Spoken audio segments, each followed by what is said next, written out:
Good afternoon. Good afternoon. It's my distinct pleasure to welcome you to this year's annual Harris Lecture at the IU Maurer School of Law. This is one of our most important endowed events each year, and we're very pleased today to welcome a terrific scholar and a speaker. I want to tell you a little bit about the Harris Lecture to begin with. The Harris Lecture series was established in 1946 and is named after Addison C. Harris, who was born in 1840 and lived until 1916. He was a distinguished Indiana lawyer and statesman, a member of the state Senate, and was appointed by President McKinley as minister to Austria-Hungary. He grew up in Indiana and was one of the state's most well-known lawyers. After his diplomatic post, he returned to Indiana and served as president of our law school, then president of the University of Indianapolis, the Indiana Bar Association, and Purdue University's Board of Trustees. Past Harris lecturers have included some of the most well-known lawyers, scholars, and legal minds of our generation. They are people who have changed the way we think about the law and have had a tremendous impact on law and institutions. Past speakers have included, among others, Judith Resnick, Mari Matsuda, Martha Minow, Reva Segal, Elizabeth Warren, Cass Sunstein, Guido Calabresi, Robert Bork, Derek Bell, and last year, Julian Bond. Their remarks have been published in our own Indiana Law Journal. Today, it's my honor to add to this long list of distinguished scholars Professor Doug Kysar as our 2016 Harris Lecturer. Professor Kysar is the Joseph Field Professor of Law at Yale Law School. In addition to giving this Harris Lecture, he is also the Class of 1941 Wells Scholars Program Professor. He is the very first professor in the program's 25-year history who is also a Wells Scholar himself and a graduate of IUB Bloomington, from which he graduated summa cum laude. We have a number of people from the Wells program and from the law school. It's my pleasure to welcome you, and thank you for coming. Professor Kysar is one of the most distinguished experts on environmental law in the nation. His scholarship is characterized by a strong interdisciplinary approach that fuses conventional legal economic analysis with insights from a range of disciplines, including cognitive and social psychology, ecology, and philosophy. In addition to publishing a wide array of law reviews, he's the co-author of a leading case book and an influential book. Before joining the law faculty, he was faculty at Cornell Law School. He has visited Harvard, NYU, and UCLA law schools, a visiting scholar in Spain, and at the London School of Economics, among other places. Prior to entering academia, Professor Kysar served as a judicial clerk for the Honorable William Young of the United States District Court for the District of Massachusetts. He practiced corporate law with Foley and Hoag, and he graduated magna cum laude from Harvard Law School, where he received the Sears Prize and was a member of the Board of Student Advisors. In addition to his faculty appointment at Yale, he's held numerous other positions, including as deputy dean, acting director for the Yale Center for Environmental Law and Policy. He holds an appointment with the Yale School of Forestry and Environmental Studies. And I had to cut out a bunch of other things because Doug told me I had to keep it short, and I was not doing that. Please join me in warmly welcoming Professor Doug Kysar.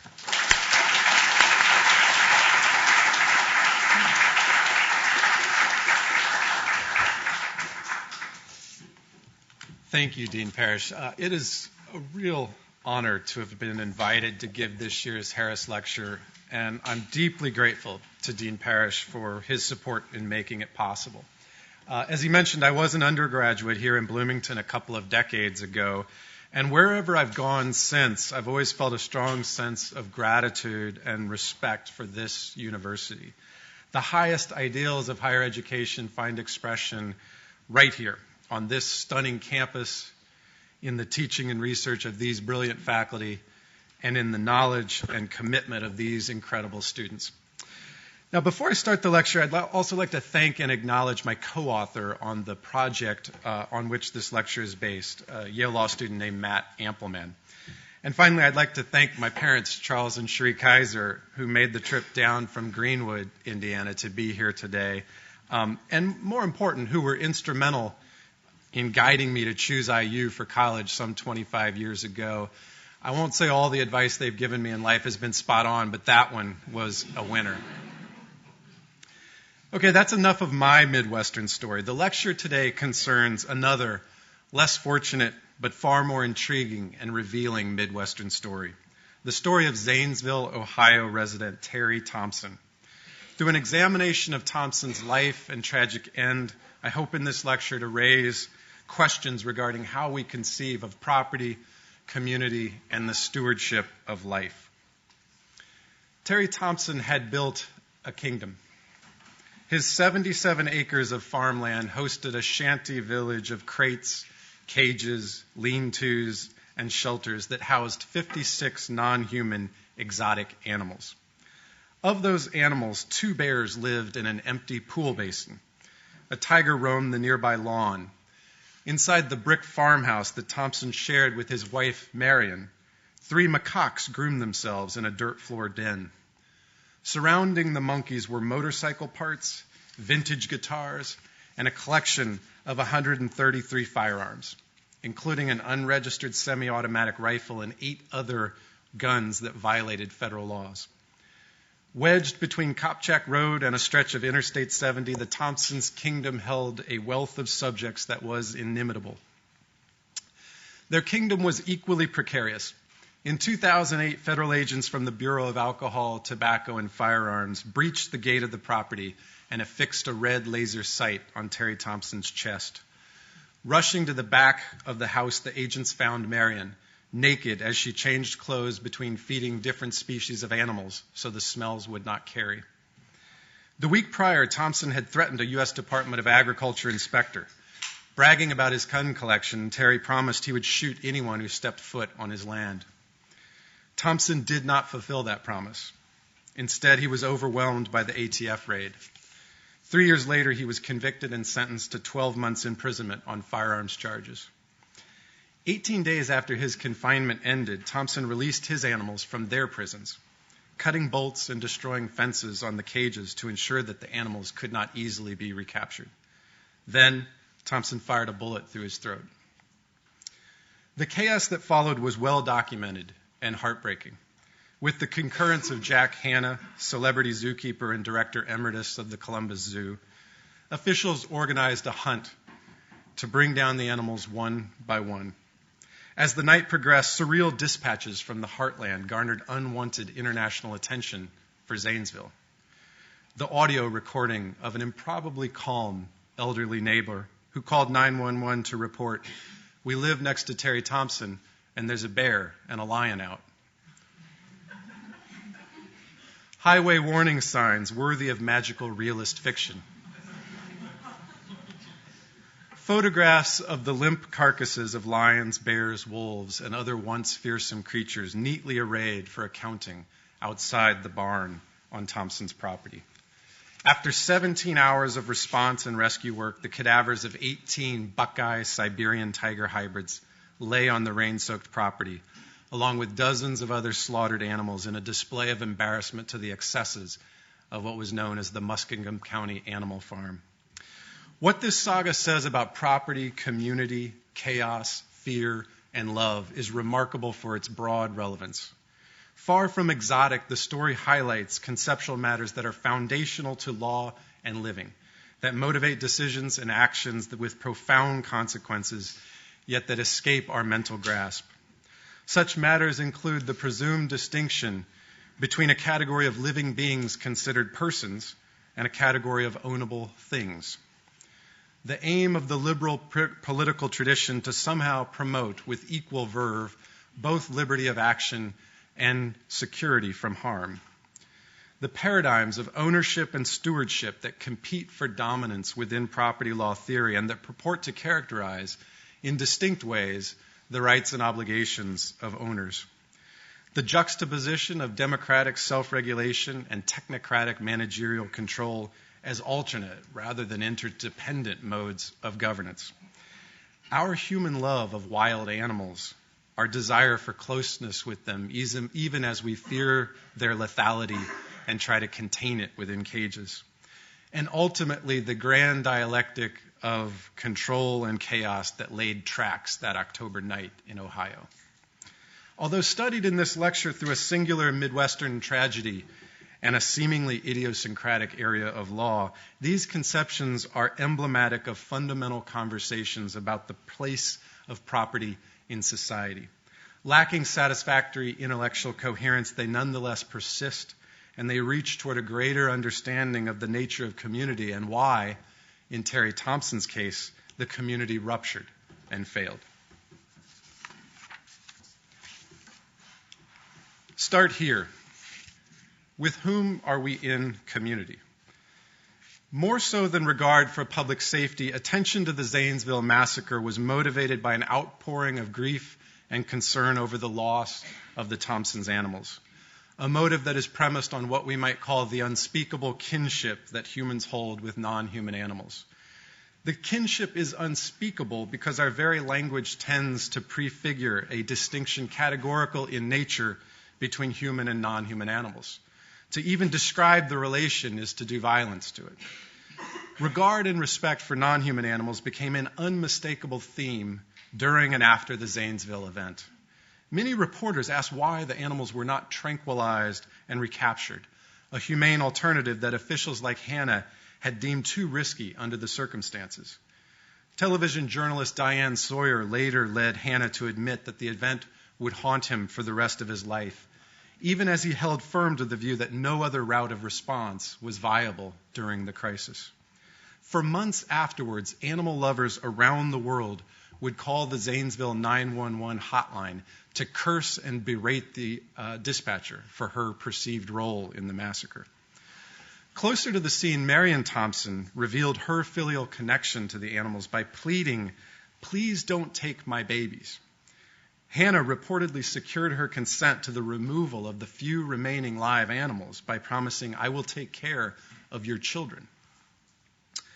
These words were reflective of Marion and Terry's possessive and well-documented love for their animals. They also challenged the dividing line that separates persons from mere things at the basic level of our language, cognition, and culture. That line does unnoticed yet foundational work in identifying the individuals who are eligible to join the political community with its attendant rights of membership, including the right to own non-eligible individuals. When Marion lamented the loss of, quote, 49 beings that were the heart and soul of my existence, she hinted at a vision in which all life is considered sovereign, co-equal, capable of communion with other life. Such a vision is, of course, fanciful, as the Thompsons' own backyard rendering attests. But we should also question the conventional vision of a stable hierarchy of being, especially one that has historically been viewed as tightly bound up between political membership and the ability to own things, and one that has historically been constructed in ways grotesque. Neither vision reflects a natural order. Instead, each is a product of human ethical imagination or lack of imagination. Short of universal equality and interspecies communion, we might think of animal ownership instead through the lens of stewardship, as a partial attempt to bridge our divide. In conventional usage, stewardship provides an ethical and historical counterpart to notions of property that are focused narrowly on individual selfish interest in ownership. The Thompsons' farm was not devoid of a sense of stewardship. Terry, Marion, and their caretaker, John Moore, carefully orchestrated animal feedings. They scavenged for roadkill and bought bulk meat from grocers. With considerable patience and effort, they treated all of these items before feeding them to the animals. Hundreds of pounds of meat per day passed through their hands.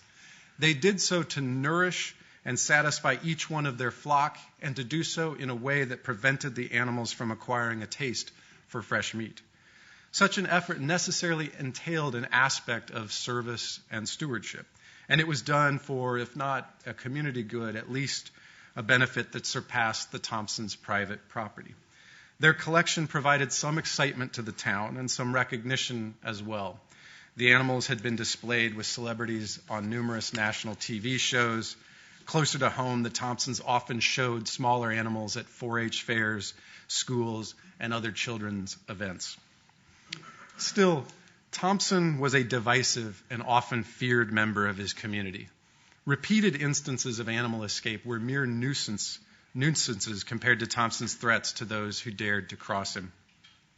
Thompson's 82-year-old neighbor, Fred Polk, found himself on the wrong side of Thompson's glare when the latter's Rottweiler dogs escaped and attacked one of Polk's cows, forcing Polk to shoot the dogs. In the months and years afterwards, whenever Polk invited friends over to hunt on his property, Terry Thompson would pace the adjacent border with a shotgun on his shoulder. His reaction was tied to his love of animals and his hatred of hunting generally. It was a fierce love, one that could sever ties with even his human animal counterparts. Another neighbor, Sam Kopchak, once declined Thompson's offer to pat a bear cub that was sitting in Thompson's lap. Following the refusal, Thompson reportedly snapped at Kopchak, "People don't understand animals." Thompson's behaviors sometimes suggested an even more violent break. When inspectors appeared on his property, Thompson would allegedly growl, "I'll be damned. I'll let them animals loose." After the 2011 release, David Durst, the county humane officer, stated it wasn't a matter of if it was going to happen, it was a matter of when. Yet for all the awareness of Terry's threats and resulting effort to remove his animals, authorities failed to avert disaster. Some, like Ohio Governor John Kasich, greeted the tragedy with equanimity, reasoning that liberal legal orders simply must accept occasional spasms of violence as part of the price of freedom. Kasich's question was rhetorical and somewhat defensive. His administration was under fire for having allowed a former governor's executive order on exotic animals to lapse. Kasich's question also seemed ignorant of Terry Thompson's specific alleged threats. Still, even with those threats and Terry's likely implosion apparent to nearby observers, the events raise additional questions, ones perhaps more germane than Kasich's. Namely, who was stewarding Terry Thompson, and why was that charge failed? Does the price of freedom also require abandonment of those who take its promises too seriously? Where between neglect and antagonism is the intervention that can reach our troubled brothers? Outside Zanesville, the larger Ohio community of exotic animal traders held divided views about the Thompsons. It was a surprisingly robust community owing to Ohio's lax regulations. At the time of Thompson's suicide, Ohio had the least developed exotic animal ownership laws in the United States. Indeed, essentially no restriction whatsoever applied to a non-commercial owner like Terry Thompson. The severity of this regulatory void was underscored by a little-noted infraction that was issued in connection with the disaster.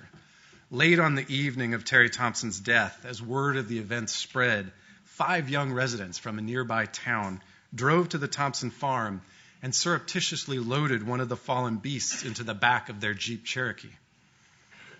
After the youth were caught and the carcasses returned, whose absence otherwise would have thrown off the sheriff's count and perpetuated the chaos in Zanesville, the youth were charged with misdemeanor theft of property. Apparently, in this Buckeye rendering of the night watchman's state, no other legal or regulatory stricture described their actions. Several years before Terry shot himself, the nearby and nationally prominent Mount Hope Animal Auction ceased carrying animals that were deemed to be dangerous to public safety, citing bad publicity and scrutiny of such sales when the animals occasionally escape into surrounding communities. Such a fear was not without basis. Most individuals outside of the exotic animal community are likely unaware of its scope and impact. Right now, as many as 5,000 privately owned tigers live in the United States. In the last 11 years, as many as 246 maulings and 21 deaths from large cats have occurred. The policy change enacted at the Mount Hope auction was an attempt to impose self-constraints in advance of, and hopefully instead of, a public outcry and a subsequent shift in law and regulation. Some voluntary decentralized property regimes of this sort might conceivably encompass interests larger than those immediately represented or even apparent to holders of power. We could term these stewardship regimes. Public zoos across the United States, for instance, are increasingly treating their animals in ways that better acknowledge the animal's own emotional and physical needs. Many zoos are limiting access or using enclosures with more natural plants and other site obstructions that improve the animal's experiences even at the cost of visibility by human visitors. Stewardship in this sense is not inimical to structures of property ownership. And indeed, stewardship so conceived depends critically on many of the traditional incidents of ownership that characterize property law. If ownership and stewardship are a dichotomy, each end of that dichotomy requires the other to exist. Stewardship requires some sense of control conferred by ownership, and ownership requires some sense of sustainability and prudence for the fruits of that ownership to be effectively realized. Even the animal owner who wishes nothing more than to devour his catch depends on a breeding stock that is not similarly devoured. The libertarian separatist can no more shed dependence on a well-stewarded commons than the selfless steward can avoid the mantle of domination. The Thompsons' caretaker, John Moore, revealed something of this dialectic when he described his anguish at having to help tally bodies for officials the morning after Terry Thompson's death. When you feed the animals every day and you water them and play with them and they respond to your love for them and love you back, how hard do you think that is?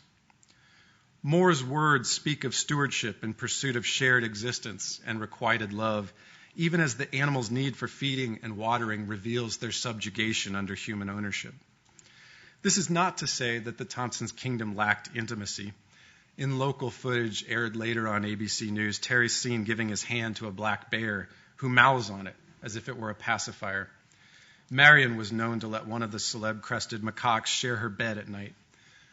No matter, the upshot is that the Thompsons' babies were swimming in a pool with no water, a financially troubled operation that was headed towards insolvency.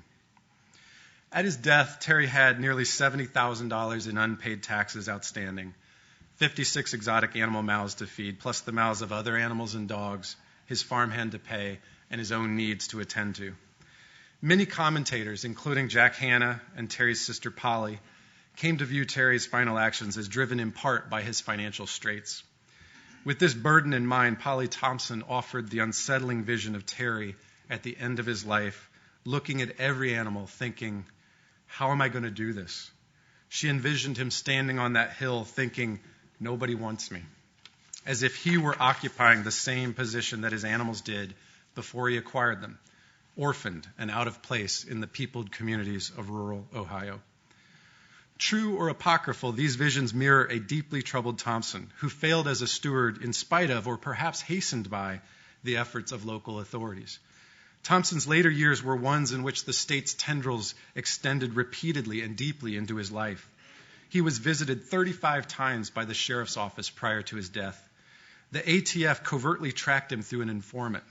Sheriff Lutz openly discussed his desire to remove all of the animals. 2 tax liens had been placed on the property. A few years earlier, Thompson had been convicted of an animal cruelty charge that friends regarded as trumped up, and he had endured a second failed attempt by authorities to prosecute him for animal mistreatment. Close acquaintances expressed a theme of a system exerting unsustainable pressure on Thompson. He'd been pushed to the limit and he snapped, said Dr. Robert Mazzone, an anesthesiologist and frequent visitor to the farm.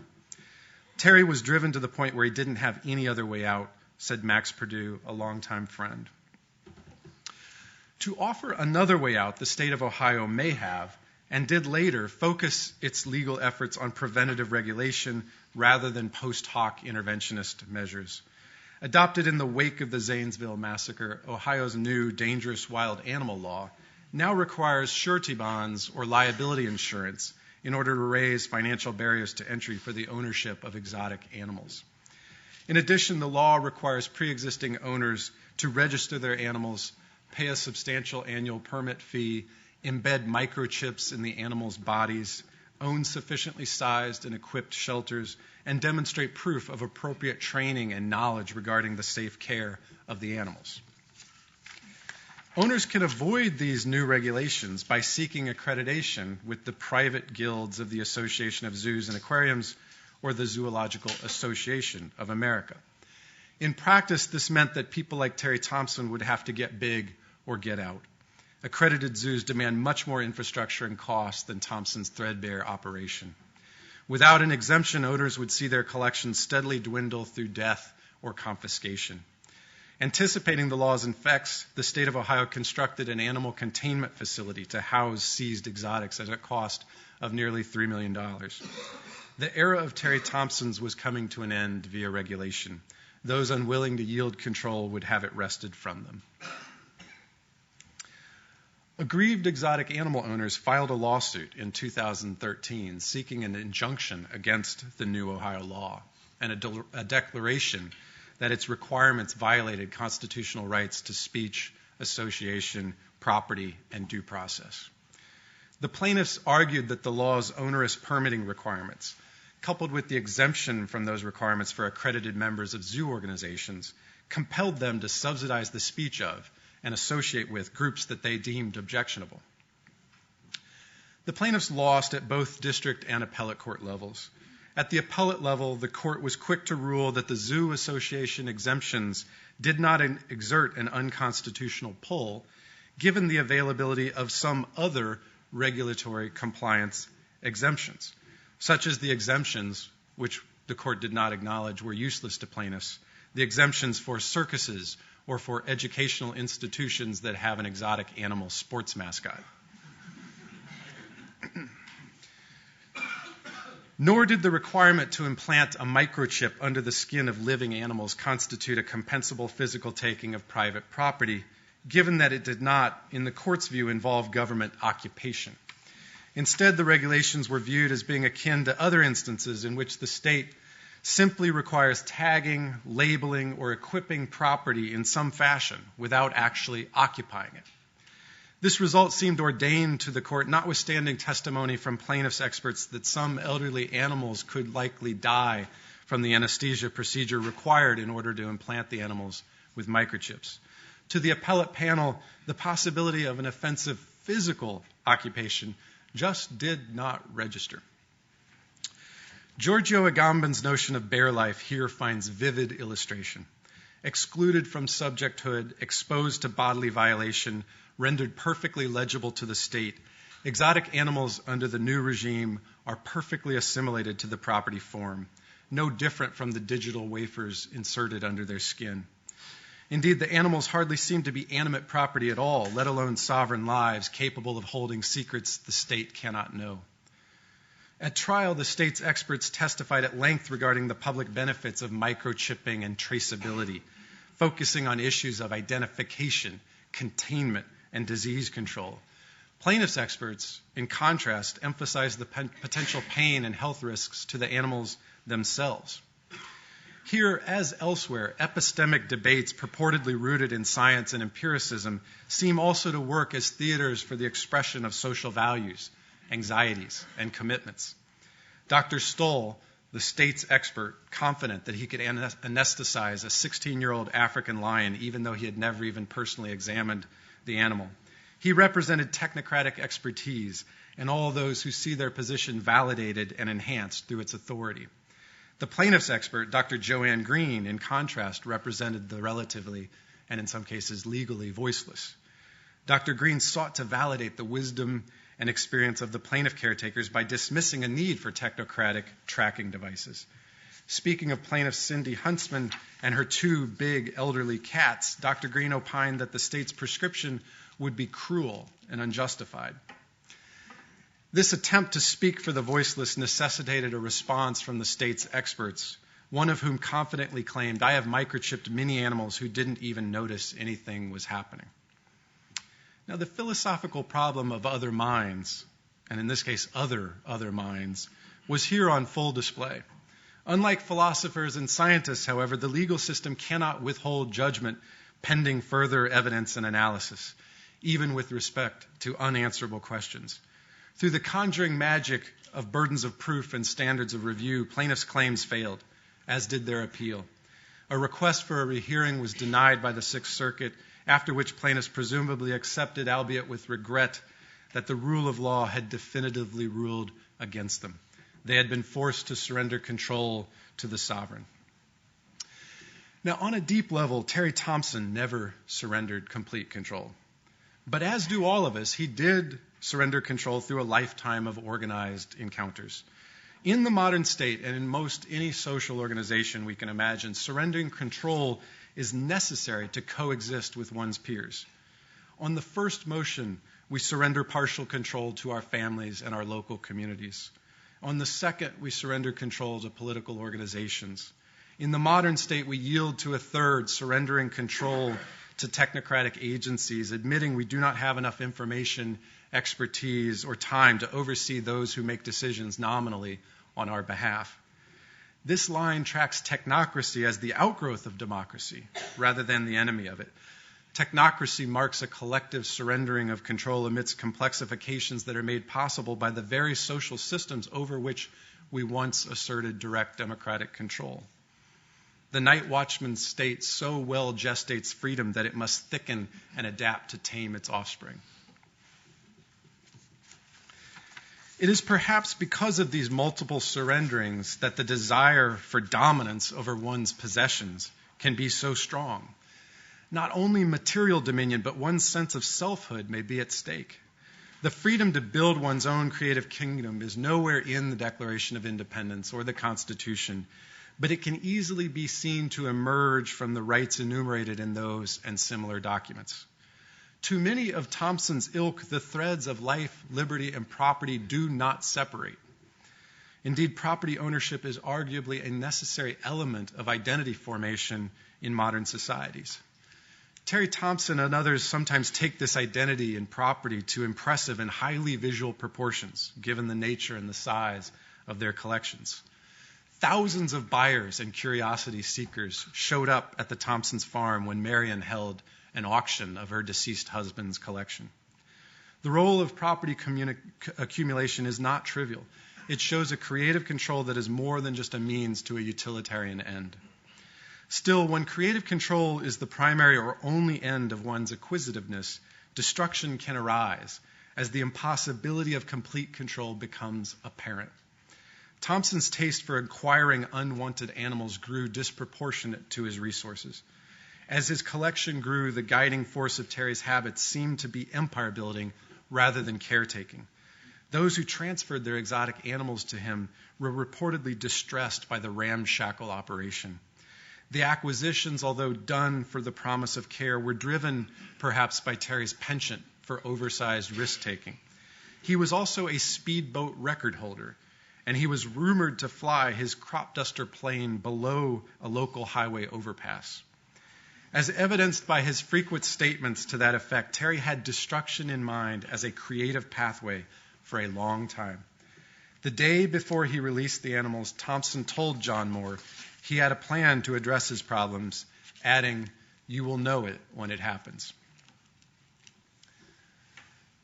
The first person to notice anything wrong on that day in October was Sam Kopchak, Thompson's neighbor. Kopchak was walking his Arabian pinto horse Red to the barn for the night when the horse bolted uncharacteristically. Red's behavior tipped Kopchak off to the broader disturbance he had not yet seen.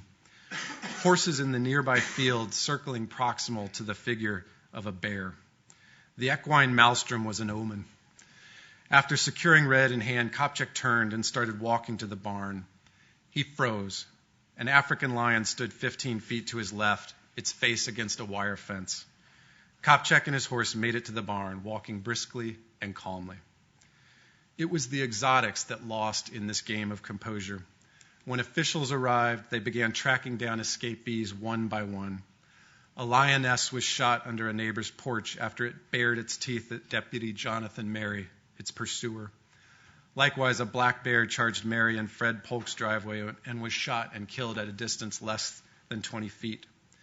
Mary and his colleagues killed 2 more lions, a tiger, and a wolf in the early going, with another 43 large exotic animals to fall in the ensuing hours. Rain set in as the world learned of Terry Thompson and his defunct menagerie.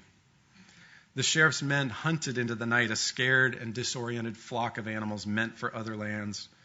Most were shot as they emerged from darkness or enclosures in a state of panic and agitation. The moment of chaos extended for hours, and the officers doubted their ability to protect the land beyond Thompson's Gate, where other animals and their children were bedding down for the night. Terry Thompson had lived through Vietnam. He knew what carnage looked like, but he did not see the carnage he created. Officers shooting the flesh off lions and tigers to retrieve Terry's splintered body. Narcotics experts firing at the flaming thermal image of a grizzly in the night. Imagery that would torment the responders for months and even years afterwards. Thompson shot himself sometime before 4:30 in the afternoon. He made no immediate indication to his friends what he would do that day. At his sentencing a year earlier, he allegedly promised to let all his animals loose and then blow his brains out. But he was silent on that intention nearer to the day of his death. John Moore, his farmhand, had talked with Thompson on the phone for 2 hours the morning of the event. Thompson reportedly ended up saying, "See you tonight at 5:30. Moore instead was one of the first to see Thompson dead, with a gunshot wound in his throat, a bite mark on his head, and his pelvis in shreds. Thompson had smeared himself with chicken guts before he shot himself. A Buckeye tiger had taken his invitation and was ripping the flesh from his crotch. The final act of sacrifice was vintage Terry Thompson. Absurd, messy, a memorial unto itself. He created an image of hell that his animals and their pursuers could not escape. One commentator likened his scattered beasts to a deeply disoriented carousel animals whose creators had deserted them. One bear, a former involuntary entertainer, was shot as it clung to the heights of a telephone pole. Others wandered aimlessly, only to charge when they were confronted and then brought down with bullets. One of the monkeys, likely bearing hepatitis, was eaten by a tiger. At the end of the carnage, only 6 animals were recaptured alive. The rest were buried in a mass grave on the Thompson farm. Terry had cursed and killed his kingdom as he died himself, part eaten by his beloveds.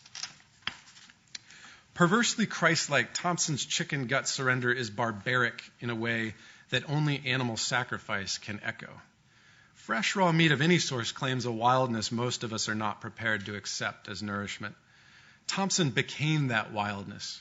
His sinews broke in the mouth of a tiger before the first of his animals would be shot. Yet Thompson's selfishness is visible even in acts that purport to kindness or self-sacrifice. In his final offering, a symbol of perverted love, Thompson baited his animals to a certain death. Any animal that fed on him would be marked and killed. Thompson's act of release was meant to be irreversible. Cages were compromised such that they ceased to be a haven for those animals who might otherwise have survived the night. No refuge would be safe. Few bodies would be spared.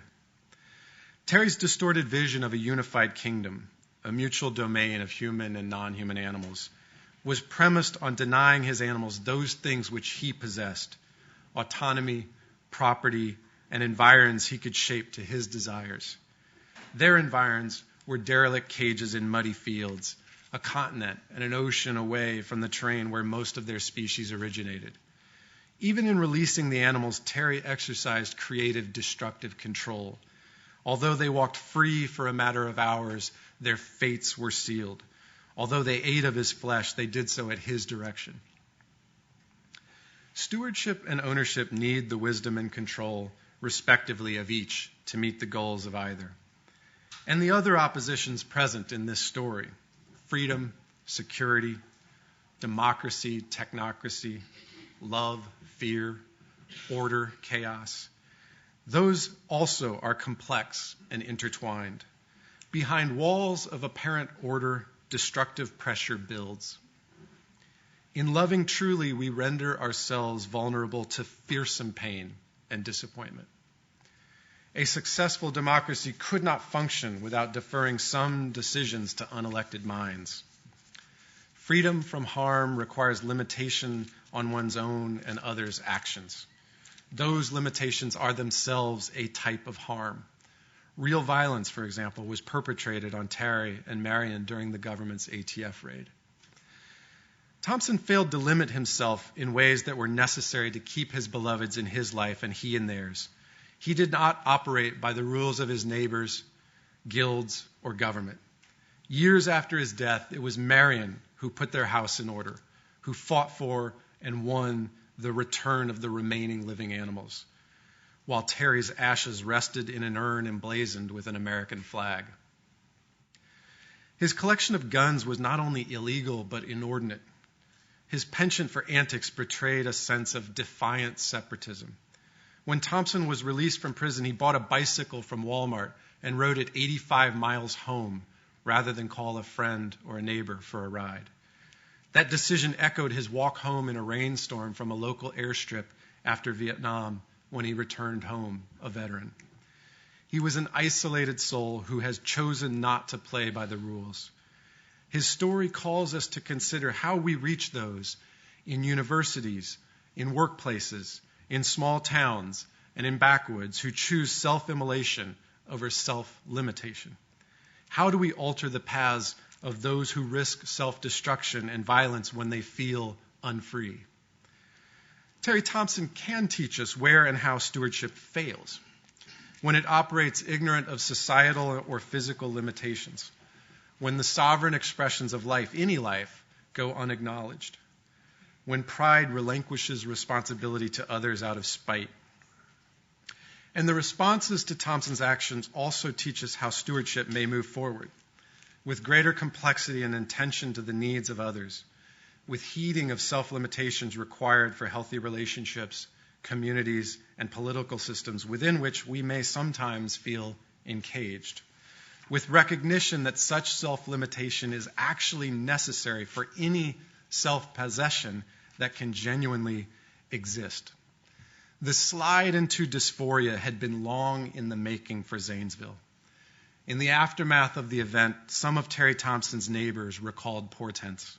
Some described to reporters what it had felt like to be awakened at night by an occasional spine-dusting scream, animalian sounds the neighbors described as unreal or otherworldly. Although owned by Thompson, those animals belonged elsewhere. Their presence often seemed that of ghosts, even as the threat and suffering they represented was incarnate. Hence the most basic lesson of the Zanesville saga. Our neighbors' screams are real and of this world.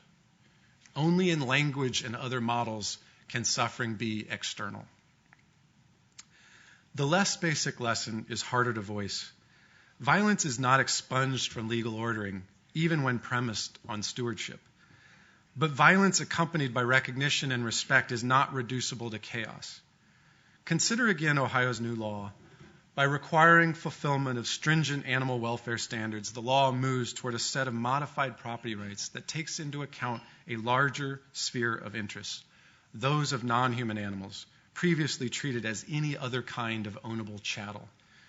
Although traced, microchipped, and othered by the law, those lives are also now treated with the distance and the space, and yes, even the fear that their selves and bodies command. Incorporating those dignity interests, even directly, is movement at the edges of the liberal state, where democracies consider the needs of those not formally present in deliberations or voting booths. Stewardship lies in that council, as it should. We should love those that speak in wild tongues, respecting limits we set to participate in our relationships, communities, democracies, and environments. Thank you.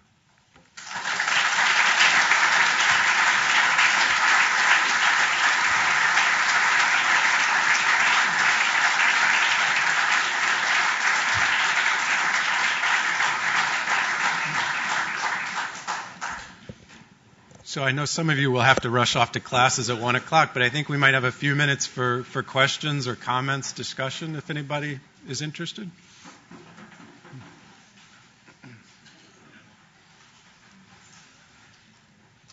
Hi, my name is Annie Shea. I really liked how you've articulated this idea of stewardship, but I was wondering if you could comment on scenarios of conflicting stewardship.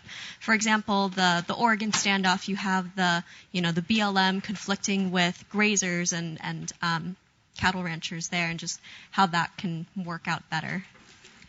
I think that's a great question, and as my co-author and I have worked on this project,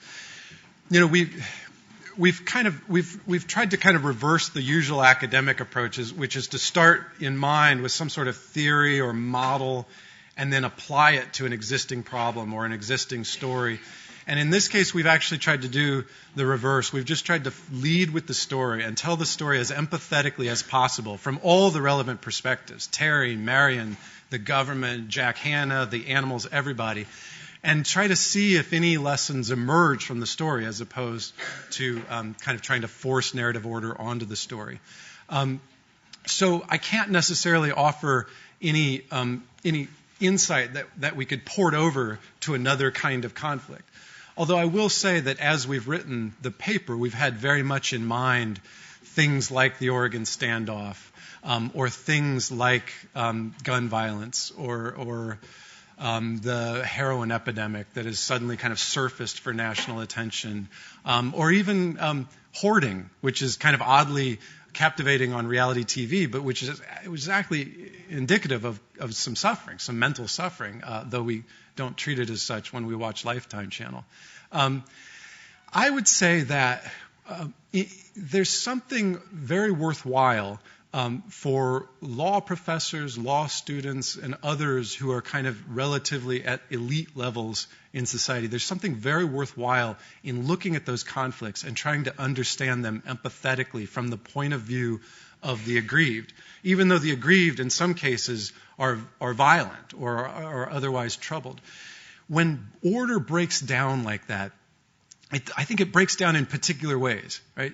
However chaotic it might appear, I think there's something insightful in trying to reconstruct where the cracks in the dam kind of came from.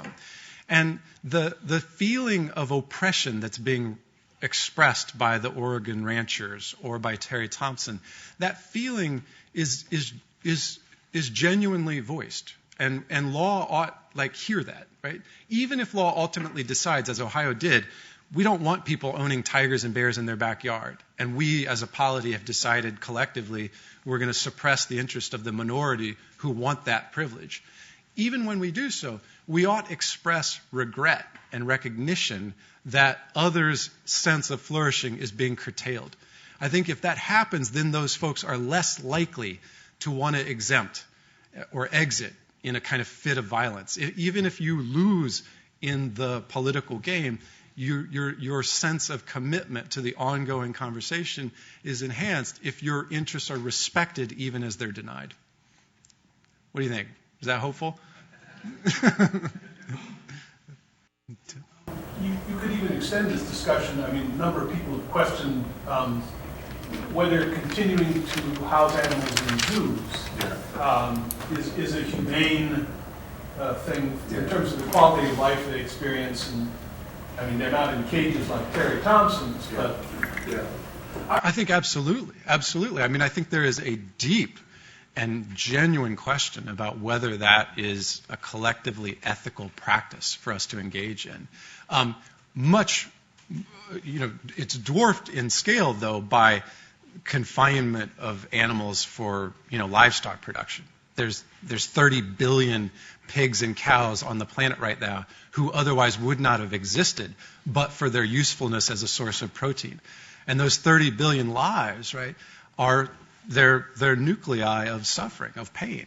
And that, to me, is a grand question. I would say, in defense of folks like Terry Thompson, there is an argument that the private owners make, which is that we are the true stewards of the wild. That if we leave it to the United Nations with their various treaties and protocols, these tigers and lions won't be here within 50 years. And we in rural Ohio are actually the ones keeping alive this incredible, distinctive genetic legacy.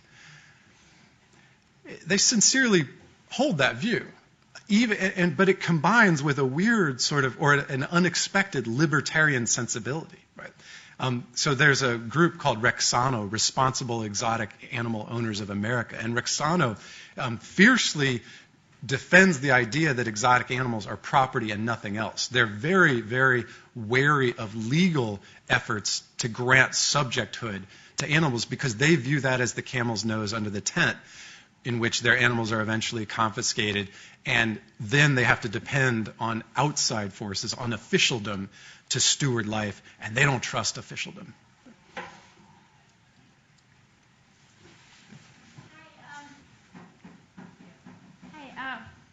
Are you familiar with the Exotic Feline Rescue Center here in Indiana, by any chance? I'm not, but Charlene Brown was kind enough to kind of tell me that apparently at least a Wells group, I think, took a trip there, and I'd love to know more.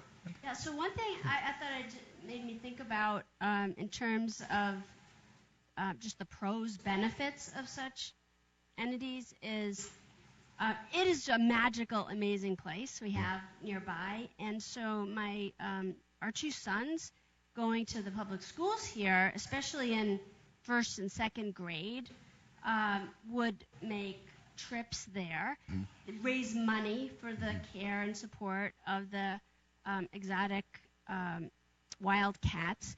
And, both my kids ended up becoming obsessed with saving wildcats from extinction when they were younger. And a bunch of their friends did a garage sale to raise money for some fund to prevent the extinction of wildcats. Anyway, so it's kind of a scary place, though, in terms of, feeling whether these little kids are actually safe when you're just separated by a chain link fence. But in terms of your notion of stewardship, and I always felt that this experience working with this entity, more than going to zoos, it felt very different. Yeah. Which I have issues with, but that kind of connection between children and wild animals, at least in the case of my kids and their friends, I think did promote a different understanding about the importance of being stewards and working against extinction. Yeah, I think that's a very good point. And again, when we first came to this project, my co-author and I thought, who is this crazy guy and what the heck happened in Ohio? Being a Hoosier, I was sort of, what goes on over there? But, we ended up wanting to try to dignify him in a way, or at least to present him as empathetically as we could. And there is this argument often made by private owners or semi-private rescue centers like the one you're describing, that the encounters that they make available do a better job of instilling in visitors a sense of awe, grandeur, humility, a sense of the sublimity of these animals. Whereas the zoos, official zoos, instead kind of present the animals in Disney-fied kind of theme park, commodified entertainment value terms, right? Where the gift shop is driving the experience much more so than a possibility of the sublime. Right? Kind of another property issue, and I'm curious what your response would be. It certainly comes up in areas like environmental law and endangered species code. That kind of collective rights of the species in general. That the goal is to keep this species alive, and that not so much about individual. As long as that is done, there may be whereas of course our legal system is the individual. And whether it's an animal is the current thing. And I can certainly see that going through this as well, and I just, how that was a collective right. I think that's part of the thread that's been raised, that they raise here about, well, I'm doing something. It may be difficult for these individual animals, but collectively for the species, overall, it's a plus. So there's this trade-off, certainly between individual and collective for the animals. Again, a wonderful question. I think there's a sort of oscillation in the individual versus collective sense of stewardship that we hear expressed among animal lovers or animal rights activists. Often the attention is focused on the suffering of a particular animal. From the environmental perspective, if the goal under the Endangered Species Act is just to stop species from going extinct, suffering of one particular specimen is not necessarily a matter of policy significance. But I don't think you can kind of seal off those two different perspectives from one another. I think they kind of inform each other. There's a wonderful case, just so I can talk some law since we're in a law school, there's a wonderful Endangered Species Act case called Sweet Home versus Babbitt, in which the question was whether habitat destruction, which impairs breeding grounds for a threatened species or endangered species, whether that constituted harm or take for purposes of the Endangered Species Act. And the majority had one ruling, but then Justice Scalia, may he rest in peace, he baited Justice O'Connor into this debate in concurrences. And he said that essentially the inability to breed because your breeding ground has been destroyed is not a harm to say, the spotted grouse mother who wants to have children. It's not a harm to her. It's a harm to the grouse that otherwise would have come into existence. But that's not a cognizable harm because that's not a life in being yet for purposes of law. And this was actually a kind of proxy fight over abortion rights. And he baited Justice O'Connor into it because she kept saying, that mother is harmed when she doesn't get to fulfill her life purpose, or one of her life purposes, of reproductive decision making. So when I take away from that is, first of all, the Supreme Court is just crazy. But